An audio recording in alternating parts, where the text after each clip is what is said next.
Hello everyone, welcome back to the channel. We hope y'all have been doing well. Today we're going to talk about our spring soil amendments for our garden.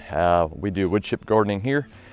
One of the first things we do in the spring is we'll add wood ash from our wood stove, put a light little sprinkle onto it. As you can see down there, possibly it's a little bit discolored. That's the wood ash that we've sprinkled out there. We think that it actually adds a lot of nutrients to the soil and minerals to the soil to help out. We only do this once a year in the spring. We try to do this on a day that it's not very windy. That way your wood ash isn't blowing all over the place. And second of all, we prefer to have the wood ash dried before we actually use it. Some of this that you're going to see is a little bit wet. But if you do put it into buckets after it's cooled down, obviously you don't want to put hot ashes into a plastic bucket. But you may need to take a shovel to break loose your ash, because you'll get little pieces in there that are kind of chunky. This is an old bucket here. See if you can show what we're talking about. See a few chunks down in there. Also, it can be kind of hard, kind of almost like a mortar-esque. So what we'll do is we'll take a shovel, get it all broken apart. The next, as you'll see right here, we'll just grab a cup full of it. Doesn't really matter what type of cup you want to use, whatever you like. And just simply just put a nice little skim down on the ground just like that. Doesn't take very long. It helps out quite a bit. We've noticed that it doesn't matter if you put it on top of your wood chips or below your wood chips.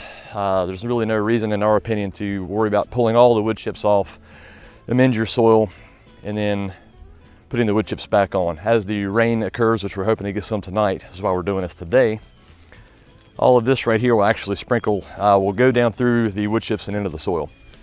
Also, as you can tell, it's not a collared shirt day because this stuff gets nasty, it gets all over you. So we're wearing some dirty old clothes today while we're out in the garden, which is not very typical for the hillbilly farmers now, is it?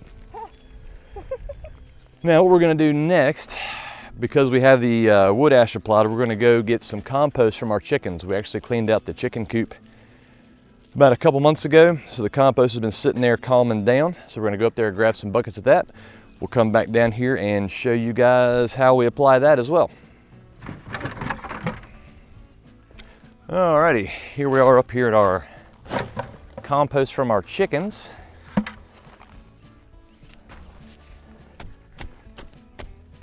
So what I'm doing here is just trying to break this apart. Still has some moisture content and it's been out here in the rain. It's been a really wet spring and fall. Winter, it's just been wet, wet, wet. So all I'm doing here is just getting it all broke up to where we can make it to where we can sprinkle on the garden. Dump them into a bucket. Now what I'm doing here is you'll see there's some bigger pieces of wood chips. There's also some red clay where we dug in just a little bit too deep. I am trying to go through here and pick that out, just throw that off to the side as we go. But it's really nice soil here. Again, this is what we use for our media in the chicken coop, is wood chips. So this is also wood-based product as well. So basically, long and short, we bring things from the garden to feed the chickens. They also do get grain. Then we clean all this out, let it cool down, and then we put it back onto the garden. So this is really just about the whole process here. This kind of acts like a sieve almost, being able to see these pieces, breaking it loose. See the larger chunks that we don't really want in here. And we use the buckets for one main reason, and that is to be able to spread this stuff around on the garden easily. It's just really easy to do. We'll go down there here in just a second and we'll show you how that works.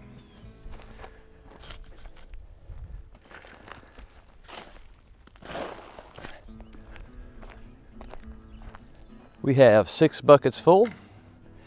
To show you real quick how this works, it's the same process that we use for applying wood chips. We put them into buckets.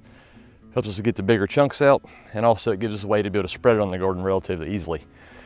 As you can see, there's not much growing right now, but when there's stuff in the garden, we couldn't bring a tractor in here anyway when we're flipping beds and whatnot for new produce to be grown. So this is about the best way we can do it to get in here. Yeah, so let's go ahead and start spreading some. We noticed a few years ago, we've been doing this for going on our 6th year now, and we were able to use wood chips as the media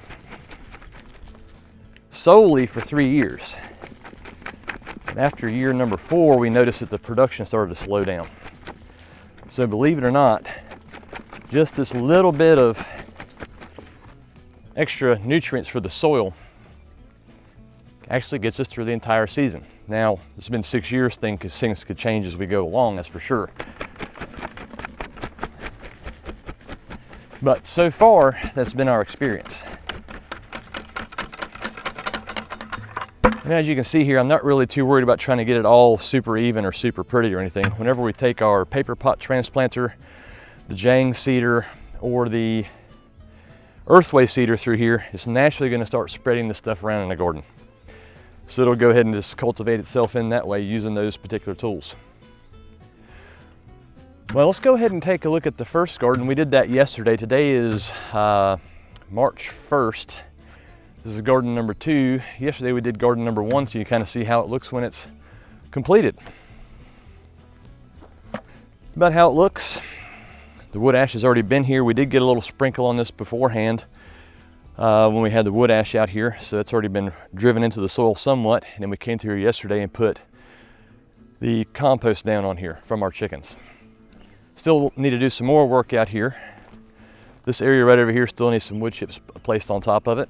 We figured might as well put the compost and wood ash material down first before that, but again, you don't have to. So anyways, this is not a video saying you guys have to do it this way, not by any means. This is the way that we've been doing it for quite a few years, and it's worked out fine for us. Maybe you picked up something good out of this video that could help you out, maybe not. One of the biggest benefits of having our chickens in a coop type of situation is being able to sequester that material, that compost, which is super awesome, and it's free. Of course, it's not free. You have to take care of the chickens and feed them, but it's here, we have it, and we don't have to pay for that particular material since we've gone to the work to sequester that from the chickens. Well, guys, we greatly appreciate it. We hope that y'all enjoy the video. Give us a like and subscribe if you'd like to. You don't have to, it's your choice, it's all up to you. And we'll see y'all in the next video. Y'all have a good one.